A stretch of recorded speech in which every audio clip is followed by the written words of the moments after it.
Hello ladies and gentlemen, and welcome back to my channel for another Hot Toys 1/6 scale Pirates figure unboxing and review.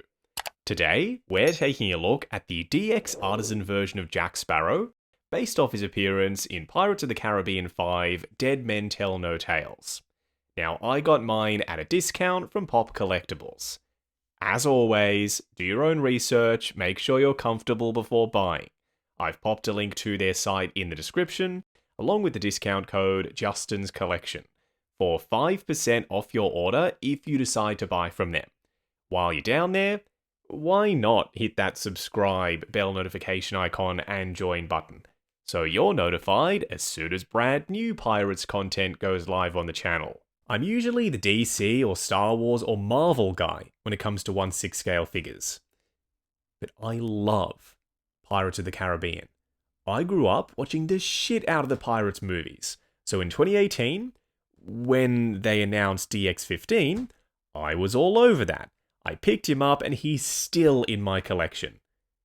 But fast forward to today, DX39 Artisan Jack Sparrow, I reckon we're in for a treat with this one. Real wool hair, both of the dreadlocks and his normal hair, a fabric bandana, and genuine leather bits on his outfit. I could not be more excited to get him out here. The DX boxes, they just hit different. It's a nice, thick, sturdy cardstock. And there's a mix of different textures and finishes at play on the surface of the box. You'll see what I mean when you get yours in hand. As for the artwork up front, Jack's skull and crossbones with some inscriptions on the bones in the background. This is the same artwork that we saw on DX15's box. Are they getting lazy with their box art, or is this a callback? I'm leaning towards the latter. Then behind that, there's a brown strip down the middle, with a star chart or map in the very back, behind everything.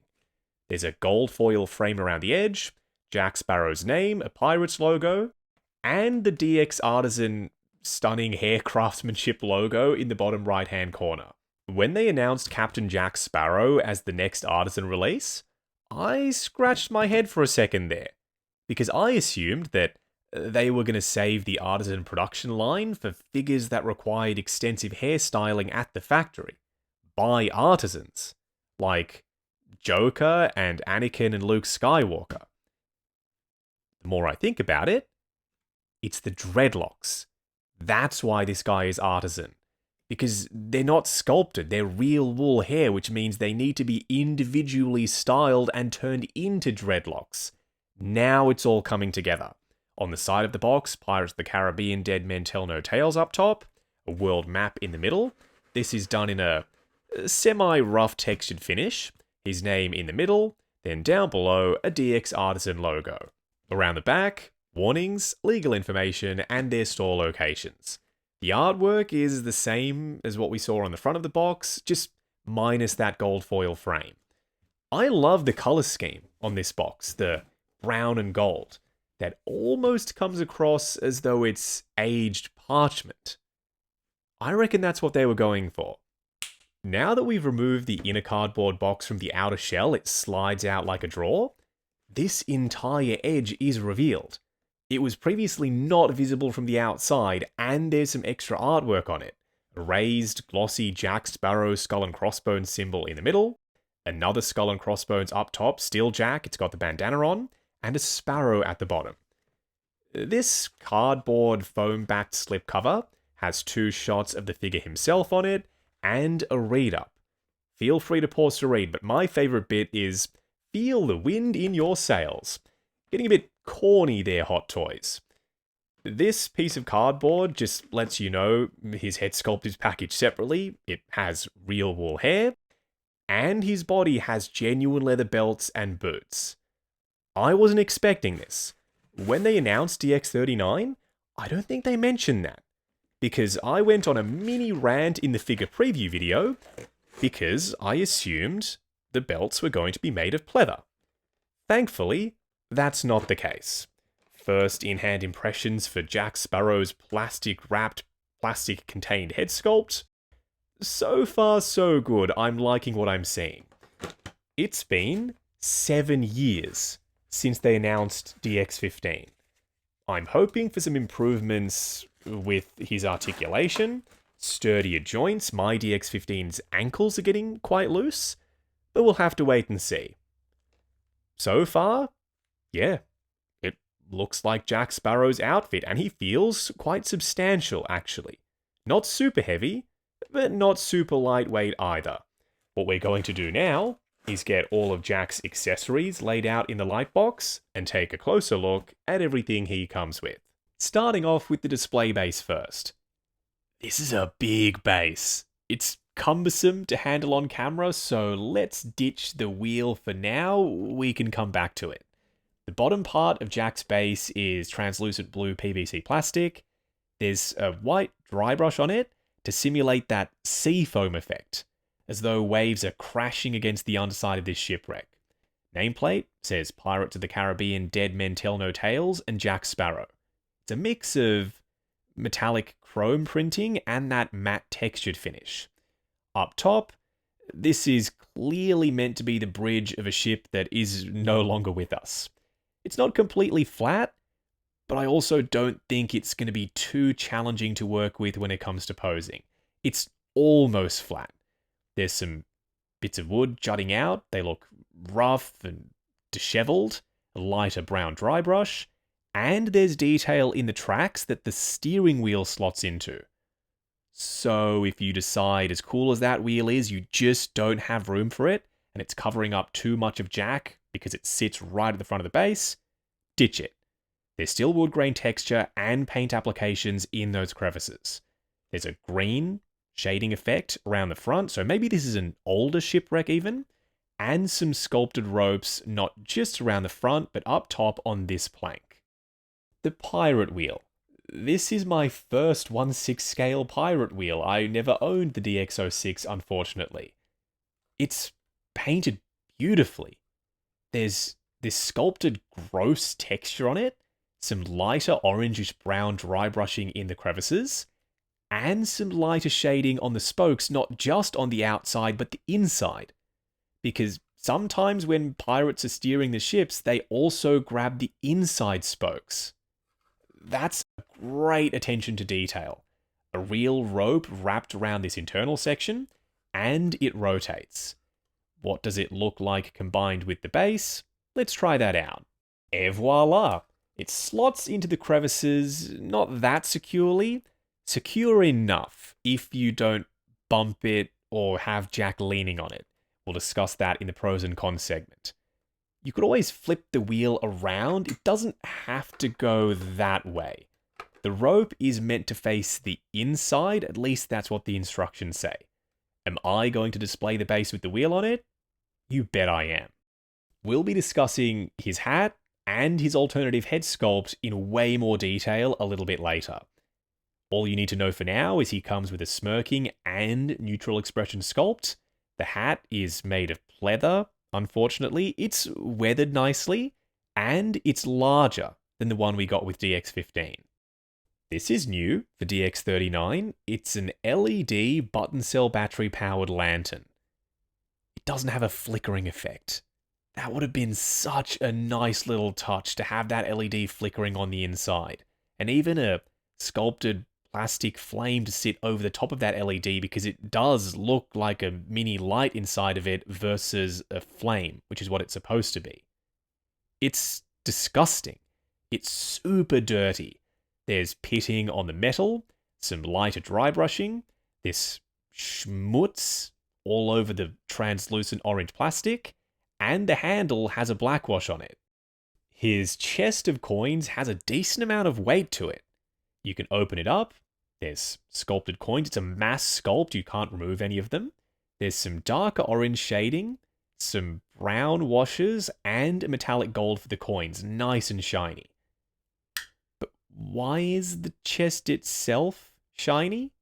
Unless it was just splashed by a wave. I don't think wood looks like this. Was it varnished? That could explain it. But it's an old, ancient treasure chest. It should be matte, in my opinion, like the wood planks on Jack's display base. The metallic sections, they're shiny, they're aged, and they look like they got a patina. The black pearl inside the bottle is not new. This is reuse from DX15. The paint applications, though, are new. DX15's black pearl, the bottle was completely clean. I don't know what story they're trying to tell with this. The bottle now is entirely covered in dirt and grime. The benefit of that is that it disguises the seam down below where the bottom part of the bottle was plugged in. That's how they assembled it. If I had to pick between them, I'm going with the DX15 one. I prefer to be able to see the black pearl a lot more clearly. It also sits naturally on the ground like this, because the wave that the black pearl sits on is quite heavy. It grounds the piece. For his spyglass, you can't collapse it, same as DX15. Very shiny, some airbrush shading and pitting. Glossy black paint, front and back. The compass, an iconic Jack Sparrow accessory. Working latch, check. Opening top panel, also check. Fully detailed dial, 100%. This, I'm quite likely going to display him holding it. The only complaint I have is those gold speckles on the inside of the lid, they look a bit heavy-handed. How did I not know that there's little faces on the underside of Jack's flintlocks? I've just now discovered that. You get one brown one and one black one. This has a rounder, more traditional looking barrel. No moving parts on these. But the paint applications are just sublime. Super shiny for the metallics, and they're weathered. Downgrades. I don't love them, neither do you. This is the cutlass in its scabbard that we get with DX39. This is the one that we get with DX15.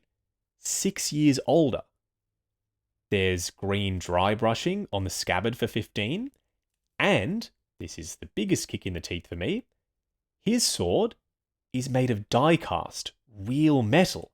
It feels heavy and weighty and substantial. DX39's sword is none of that. It's plastic, thin, lightweight, and flexible. The only thing I prefer about this one is the weathering. They didn't weather DX15's sword. The sheath for the dagger. The scratches 6 years older. They're now missing. That is inexcusable. Why didn't they do the same paint applications, the same amount of detail with 39 as they did with 15? The blade for the dagger was always made of plastic, so this still is. The weathering comes across heavy-handed. I think they could have dialed that back a touch. The splotches are a bit big for me. These little doodads, we've got a monkey's paw. Is that a tooth? And a bit of gold at the end? A strand of hair, and the shrunken head with some artisan quality wool hair on it. These bits can be attached to his belt. I'm not sure if I'm going to do that yet. His hands are so nice. The skin texture, the wrinkling, the sculpted in vein work, and the stupidly incorrect tattoo on the left side that he would have had redone on the right side after he sobered up and realized that he told them the wrong spelling for his name. We've got asymmetrical rings different from one side to the other, and a real fabric wrap on every single one of his right hands. These are the gripping ones. That's a normal grip. This one isn't. I would suggest if you plan on having him holding his cutlass, use the left hand because the pinky on his right is curled too far in. It doesn't grip the handle for his sword properly. I had the same issue with DX15, it's still present with this new one. Next up, we've got splayed out finger open palm hands. Some very Jack Sparrow-esque gestures. These could be used for the spyglass. He's holding onto it and adjusting one of the lenses. 2 different pointing hands. So they didn't just sculpt it once, flip the sculpt and add the rings back on there. No. They're individual sculpts for either side. The same thing can be said for the trigger finger hands. Unique sculpts from left to right. And unique versus DX15. They didn't just copy the hands from that release. They're different for this new one. They've done away with the bruise paint application that was present on all of the left hands for DX15. Not a deal breaker for me, but something to be aware of. The fingers are a lot softer with DX39, so prying the gripping hands open to put the cutlass or the trigger finger hands open to put the flintlocks in them should be pretty easy. What we're going to do now is get Jack Sparrow himself out here. Standing straight up and down in the light box, no crazy poses or accessories or anything like that. Except for his sword in its sheath and his dagger. I've popped them in their respective spots on his outfit just to complete the look. Call me converted. When they first announced this, I was skeptical at best. I didn't think we needed another Jack Sparrow. But he's here now. How do I feel? Blown away. They've taken something that was already exceptional and they've improved it at every level. It's not just the hair. It's also the proportions, the way the body fills out the outfit on top of his body. It's no longer big and bulky looking.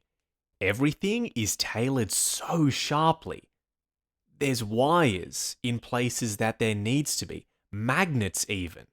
That I wasn't expecting. They've not just delivered one of the best 1/6 scale Jack Sparrows of all time with this. They've also given us one of the best figures of all time. Seriously? That's how good he is. Up close and personal, kicking things off with Jack Sparrow's more neutral or pissed off even looking head sculpt first. We'll move on to the smirking one in a second, and we'll do comparisons back to DX15 to try and determine if this guy is worth the upgrade.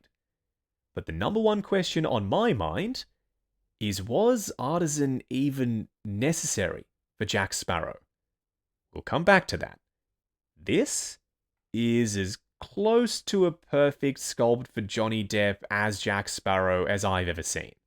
Likeness is there for me from literally every angle.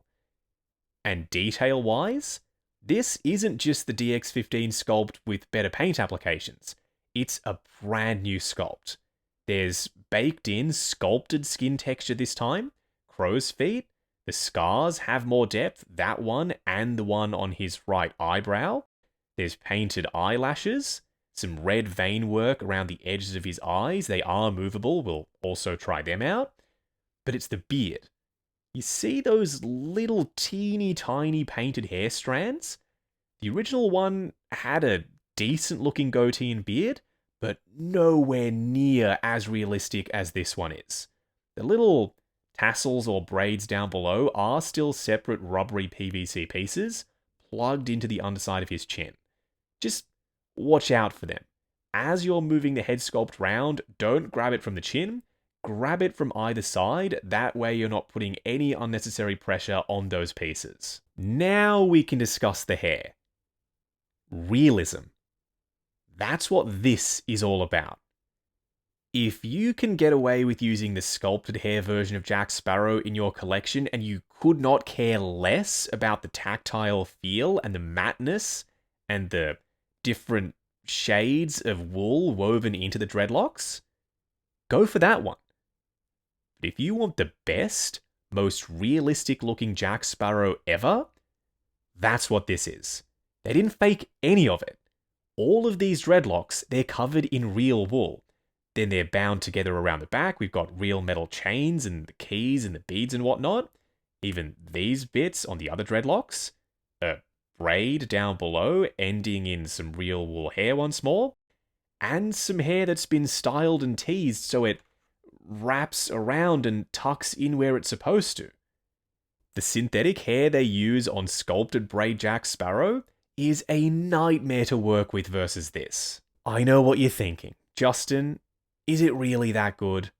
Yeah, it is. It may not be coming across on camera. In person, you will see what I mean. Look at how different the dreadlocks are and how woolly and fuzzy they come across. That's the realism I was after. Then we get to the bandana. This was sculpted before, and the pattern was tampo printed on the surface. Not for the Artisan one. This is a real fabric bandana, and it's properly tied around the back underneath this braided chunk of dreadlocks.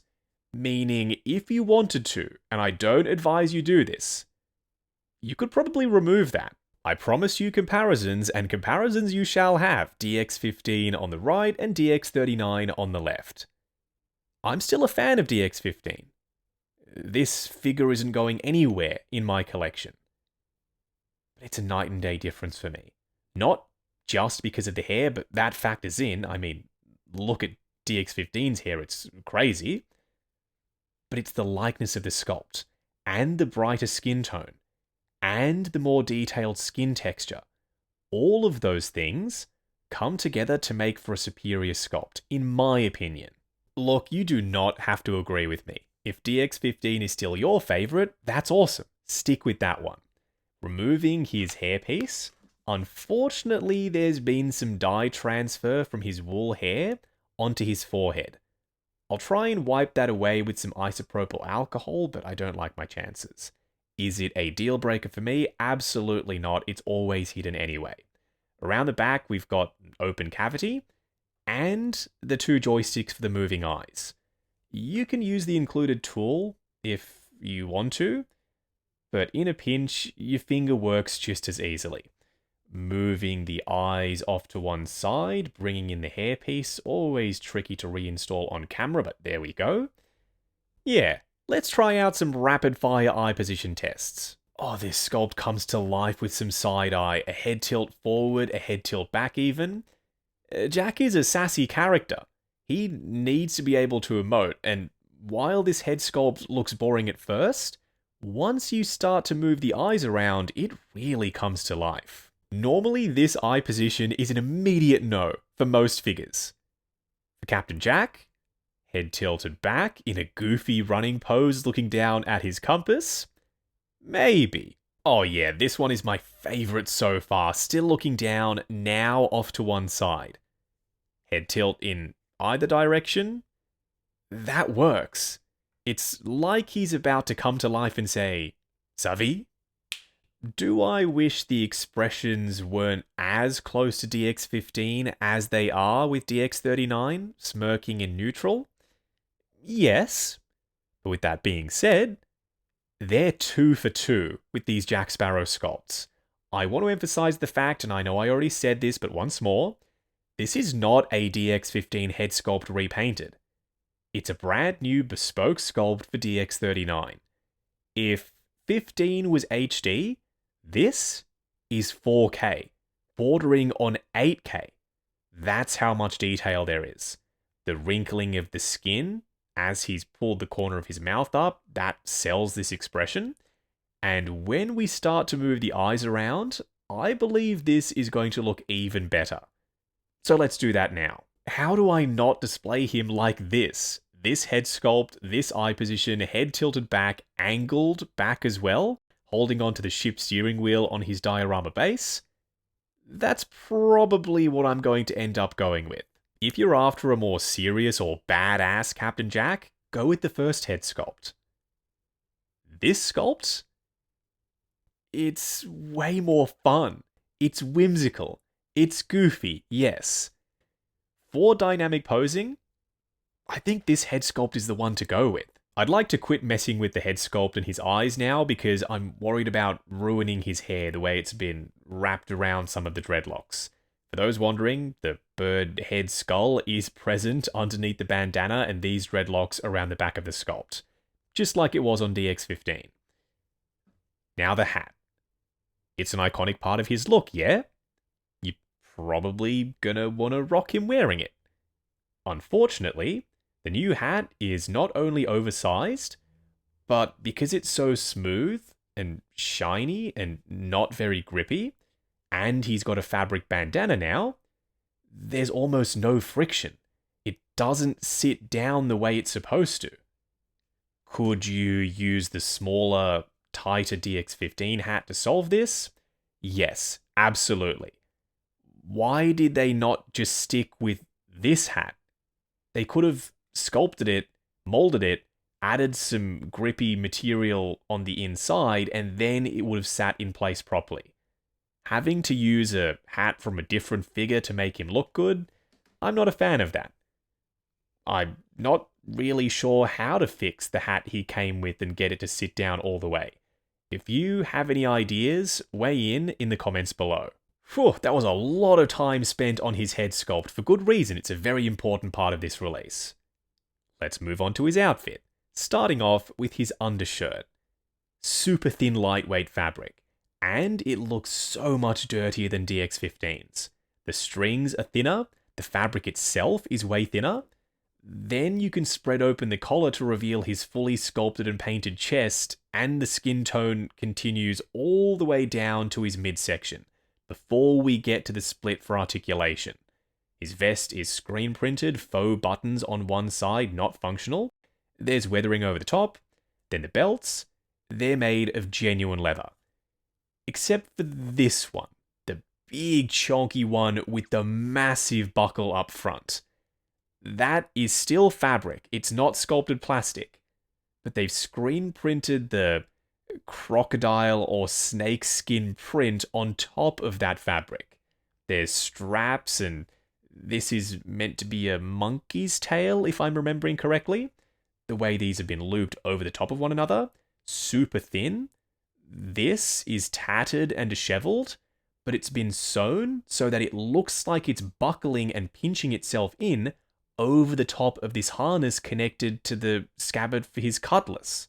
They didn't do that with DX15, nor was this as weathered with that version. While we're on the subject of belts, you can attach the monkey's paw, the shrunken head, the other bits and pieces to his belt. Check the instructions, they show you how to do it. Very fiddly, and not something I'm interested in because his jacket is always covering up this front part of the belt for me anyway. If you have him in a pose with the jacket peeled back, then they should be there. It's down to personal preference. I want to know, how did they get this much embossed or imprinted detail into the genuine leather belt up top? Normally they wouldn't do that. If there is a pattern on a belt, that's automatically PVC sculpted plastic. They figured out how to do it. It's something different and something new and very exciting because that means going forward they can use genuine leather for stuff like this. His dagger is removable from behind this big belt, but you can add more to that section if you want to. Not just one, but 2 flintlock pistols. He starts to look maybe a bit gear heavy once you wedge everything in there. For me, 1 flintlock is more than enough. The jacket is crazy. Look at the buttons, the texture on them, the gold dry brush on every single one of them. It's lined on the inside, it's wired down the bottom, it's weathered. It's been stitched around the cuffs to make it look like it's flaring out like this. There's contrasting stitching. And the textured weave of the fabric is really chonky, if that's how you'd even describe a fabric weave. There's pleats around the back pre-ironed in. This comes across as though it's an aged, old, disheveled jacket. And that's perfect for Captain Jack. Underneath the sleeves for his jacket, the pirate shirt sleeves with ties around the edges of the cuffs, and wrappings not just on one side, but both. So you can bring them down and cover up his wrist pegs. Because fully sculpted, painted, and detailed forearms. Having them on display is now a viable option. Versus going with bare sculpted plastic, then it definitely wouldn't be. No, they've spared no expense with Jack Sparrow. Even the underside of his vest is lined with this satin finish material. You're never going to see that. It ends right above his knees, they're there. Then we've got the fabric pants. Thin, lightweight, weathering on his knees, subtle but present. There's real working buckles around the base of the pants, so you could cinch them if you wanted to. They give you spares of these in case they fall off. Now, they mention that the boots are made of genuine leather. They might not look or feel like real leather. Don't forget, suede is also real leather. That's what they're made of. These are suede 1/6 scale boots.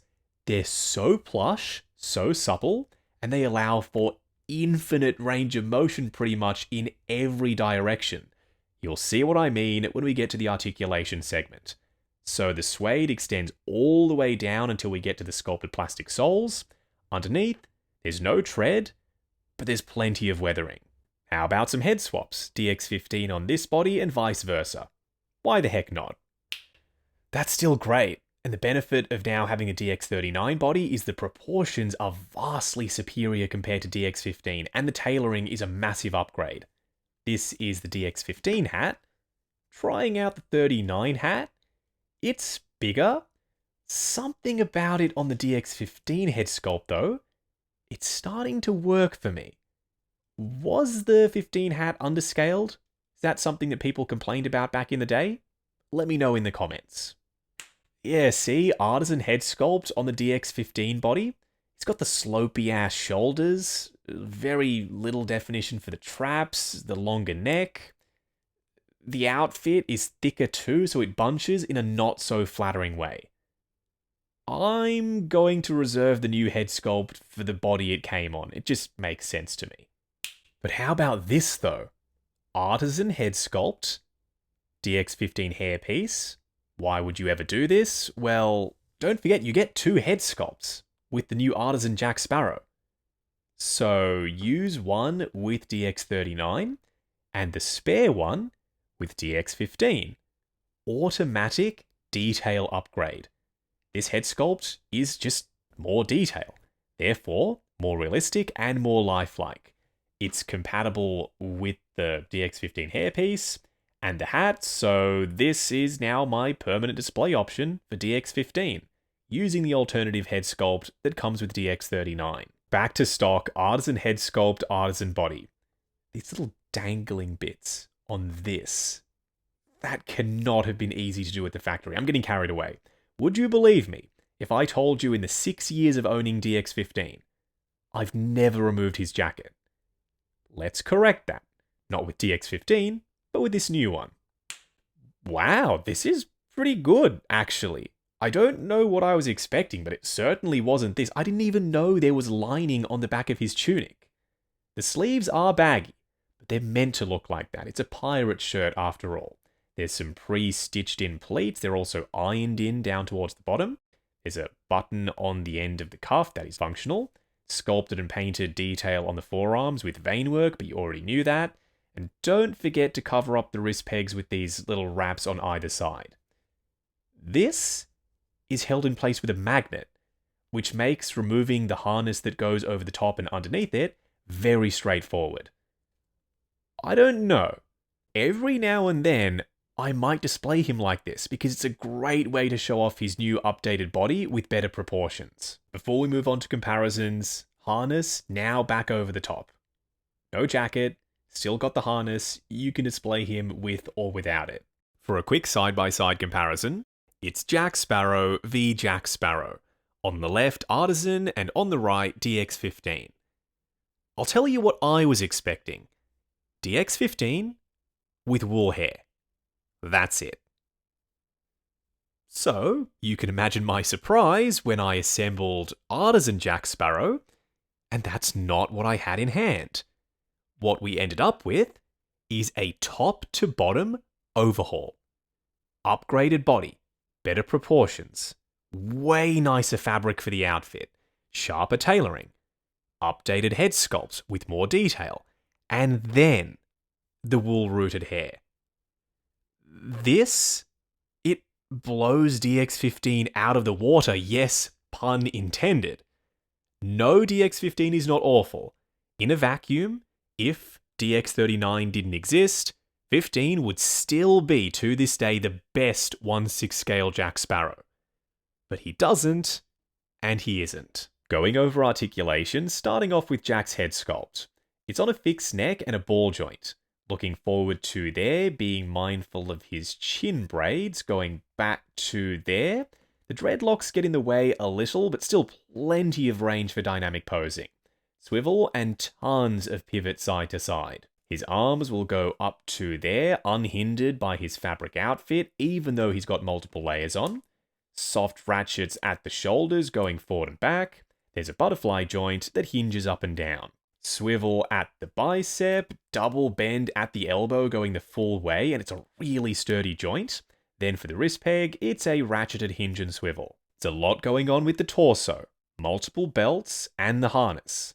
So crunching forward is restricted to there. You'd get more range without the dagger, of course, going back to there, swivel, and pivot side to side. His legs will go forward to there before they lock out, going out to there, swivel at the upper thigh, ratcheted double bend at the knee going all the way.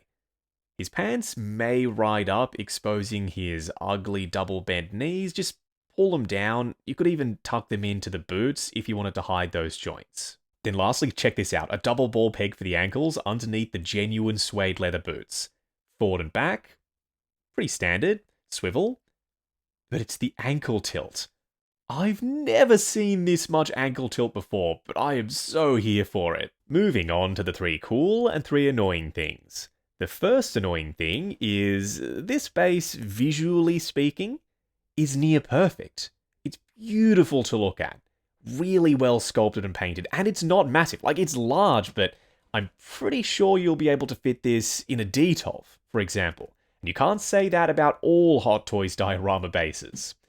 My complaint with it is the ship wheel doesn't attach to the base anywhere near securely enough. It slots into these tracks, and it's loose as. So if you're planning on having Jack leaning up against this steering wheel, I would reconsider. The second annoying thing is Jack's cutlass is no longer made of metal. DX15, it was die-cast, heavy and weighty, authentic feeling. DX39, plasticky, lightweight, flexible, and while the paint applications are superior versus DX15, they could have added this speckling effect on top of a die-cast blade, no problem. The third annoying thing is, why is his hat so big now? DX15, DX39. This is the hat that eats the other one. It's so much larger. And it's still made of pleather. I did a smell test, I looked on Sideshow's website, no mention of genuine leather for the hat, nor does it say anything about that on the cardboard slip piece that says the boots and belts are made of real leather. A sculpted plastic hat that's the correct size and sat on his head sculpt properly, I think would have been the way to go. The first cool thing is, if you already own DX15, that's what this is. Everything is perfectly cross-compatible. Old head sculpt, new body, that's an option. New head sculpt, old body, doable. But my favorite combo is DX15 head sculpt, Artisan hairpiece. This actually works. The post up top and the magnet, the same polarity across both figures. So you could foreseeably just grab this hairpiece off eBay and upgrade your DX15 Jack Sparrow. That, in my opinion, looks incredible. The second cool thing is the real wool hair. I was so wrong about this. I thought sculpted dreadlocks were fine, and they are, they're serviceable. This takes realism, not just to the next level, but to a level that I don't think I've ever seen from them before when it comes to hairstyles. The dreadlocks themselves already impressive, but then they're bound together. We've got chains and keys and other bits and pieces, beads threaded through them. A braid down below, just regular artisan hair. The fabric bandana. It's mind-blowingly good, and now I am so glad I decided to get the artisan version. The third cool thing is genuine leather belts and genuine suede leather boots. This is new for them. Not using leather, but upgrading from pleather to leather from the prototype. Normally, if they can get away with using the fake stuff, they will. This bodes well for future figures that were solicited with pleather outfit pieces, now potentially getting upgrades to the real deal. Wrapping up on DX Artisan Jack Sparrow based off his appearance in Pirates of the Caribbean 5, Dead Men Tell No Tales. This is a masterpiece. I think I've already said that. If I have, I'm sorry for repeating myself. I'm tripping over my words. That's how blown away I am. The head sculpt, DX15, that's no slouch. This is better. The artisan hair, I could go on for hours about how much detail is packed into that real wool hair. But I'll try not to. It's worth the upgrade. If you can swing it, if you can justify splurging and grabbing yourself Artisan Jack Sparrow, this is the one to get. The outfit, is that the same as DX15? Shit, no it isn't. The tailoring is way tighter. It hugs the body properly for once. It's not big and baggy like DX06 and DX15. Not putting them down, they're stellar releases. This takes everything that they've learned from them and dials it up to 11. The accessories, no complaints except for the rum bottle. Really wish they'd have included that, because if you don't have DX15, you're missing Jack Sparrow's bottle of rum, and he's all about rum, we know that. So, at the end of the day, even though he's not 100% flawless, the display base, it's not the most stable thing in the world when it comes to the ship wheel, and I don't like the hat at all. It doesn't sit on his head properly and it's oversized. I can forget about those two things, because this figure is a must-have. If you like Pirates of the Caribbean, if you like Jack Sparrow, if you don't have DX06 or DX15, heck, even if you do, get him. Now, I got mine at a discount from Pop Collectibles. As always, do your own research, make sure you're comfortable before buying. I've popped a link to their site in the description, along with the discount code Justin's Collection, for 5% off your order if you decide to buy from them. While you're down there, why not hit that subscribe, bell notification icon, and join button if you like the sound of seeing your name in the end credits of my reviews. Like, comment, and subscribe. We'll catch you in the next video.